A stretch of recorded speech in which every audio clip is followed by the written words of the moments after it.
అందరికీ నమస్కారం. 2019లో వైఎస్ఆర్సీపీ పార్టీలో జాయిన్ అవ్వడం జరిగింది. జాయిన్ అయిన తర్వాత మొట్టమొదటిగా నేను చేసిన క్యాంపెయినింగ్ అవంతి శ్రీనివాసరావు గారికి ఇక్కడ భీమిలి నియోజకవర్గానికి రావడం జరిగింది. ఆ రోజు పెద్ద ఎత్తున మహిళలందరూ కూడా మేము అవంతి గారి వైపే ఉంటాము, మా ఓటు అవంతి గారికి అని అన్నారు. అన్న మాట నిలబెట్టుకున్నారు. మరి అలాగే అన్న మాట నిలబెట్టుకునేటువంటి ప్రభుత్వం, జగనన్న ప్రభుత్వం సంక్షేమాలన్నీ ఇస్తూ ప్రతి గడప ఏదన్నా ప్రయోజనం పొందితేనే నాకు ఓటేయండి అంటూ చాలా ధైర్యంగా చెప్పేటువంటి ఒక నాయకుడు మన వైఎస్ జగన్మోహన్ రెడ్డి గారు. అంటే 175 ఎమ్మెల్యే స్థానాలు, 25 ఎంపీ స్థానాలు, ఒక ఓటు వేసి ఎమ్మెల్యేని ఎంపీని ఎంచుకోవడం కాదండి.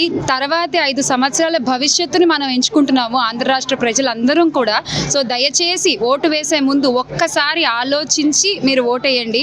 హామీలు ఇచ్చి నెరవేర్చే ప్రభుత్వానికి ఓటేస్తారా, లేదా హామీలు మాటల వరకే ఉంచేటువంటి ప్రభుత్వానికి ఓటేస్తారా అనేది మీ ఇష్టం. అండ్ ఈరోజు ఇక్కడ వైఎస్ఆర్ కాలనీకి రావడం జరిగింది. ఎవరు కూడా ఒక నాయకుడు వచ్చాడు, లేదా ఒక క్యాంపెయినింగ్ చేసేవాళ్ళు వచ్చారు, ఒక నాయకుడు వాళ్ళ కూతురు వచ్చారని కాకుండా మా కుటుంబ సభ్యులు వచ్చారు అన్నట్టుగా మమ్మల్ని ఆదరించి హారతులు పట్టి అవంతి గారికి అయితే అసలు చాలా ఆనందంగా వాళ్ళు మమ్మల్ని రిసీవ్ చేసుకున్నారు. వైఎస్ఆర్ కాలనీకి వైఎస్ఆర్సీపీ కుటుంబం అంతా కలిసి ఇవాళ ఇక్కడ క్యాంపెయినింగ్ చేయడం జరిగింది. అని ప్రజలు మేము ఎటువంటి సమస్యలు లేవు, మాకు చాలా ఆనందంగా ఉన్నాము. ఉన్న చిన్న 2-3 సమస్యలు కూడా అవంతి గారికి చెప్పడం జరిగింది. అవి ఆయన చేస్తామని ప్రామిస్ చేయడం కూడా జరిగింది. సో ఇలాగా ప్రతి ఒక్క వార్డు కూడా, ప్రతి ఒక్క ఈ భీమిలి నియోజకవర్గం అంతటినీ కూడా అభివృద్ధిగా చూడాలి అనుకుంటే, జగనన్న ప్రభుత్వంలో మన విశాఖని, మన ఆంధ్ర రాష్ట్రాన్ని అభివృద్ధి చేసుకోవాలి అనుకుంటే మనం మే 13వ తారీఖున 2 ఓట్లు ఎమ్మెల్యేకి, ఎంపీకి ఇక్కడ భీమిలి నియోజకవర్గంలో మన అవంతి శ్రీనివాసరావు గారికి, అలాగే ఎంపీగా ఝాన్సీ లక్ష్మి గారికి మన ఓటు వేయాలి మనము. ఎందుకంటే ఈ యొక్క నిర్ణయం మనం సరిగ్గా తీసుకోకపోతే 5 ఏళ్ళండి ఇంత కష్టపడ్డారు జగనన్న ప్రభుత్వం. అందరూ కూడా అవంతి గారే కాదు, ప్రతి ఒక్క ఎమ్మెల్యే, ప్రతి ఒక్క ఎంపీ, ప్రతి ఒక్క గ్రామ వాలంటీర్తో సహా ప్రతి ఒక్కళ్ళు ఎంత కష్టపడ్డారో మనందరికీ తెలుసు. ఒక్క నిర్ణయం సరిగ్గా తీసుకోవడం మనం చాలా అవసరం. ఆ నిర్ణయం మీ చేతిలో. జై జగన్, జై అవంతి. కొణిదెల పవన్ కళ్యాణ్ అమ్మ కడుపున ఆఖరివాడిగా పుట్టిన, అందరికీ మంచి చేయాలి, మేలు జరగాలి అనే విషయంలో ముందువాడుగా ఉంటాడు. తన గురించి కంటే జనం గురించి ఎక్కువగా ఆలోచించే మనస్తత్వం నా తమ్ముడు కళ్యాణ్ బాబుది. ఎవరైనా అధికారంలోకి వచ్చాక ప్రజలకు ఏదైనా చేయాలనుకుంటారు.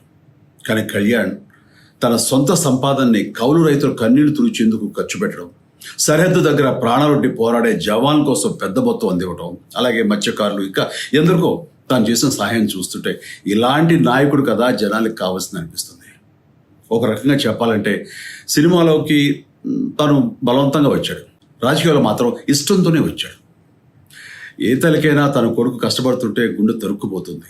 అలాగే ఏ అన్నకైనా తన తమ్ముడు అనవసరంగా మాటలు పడుతుంటే బాధ వేస్తుంది. అలా బాధపడుతున్న నా తల్లికి ఈ అన్నయ్యగా ఒక మాట చెప్పాను.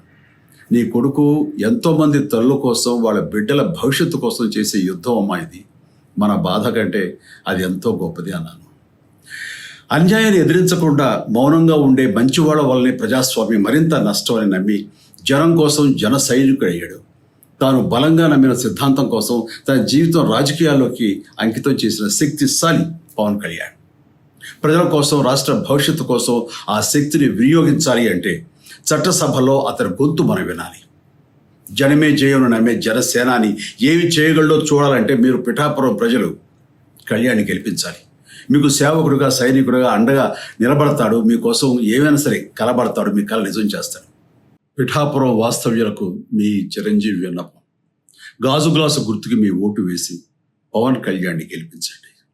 జై హింద్.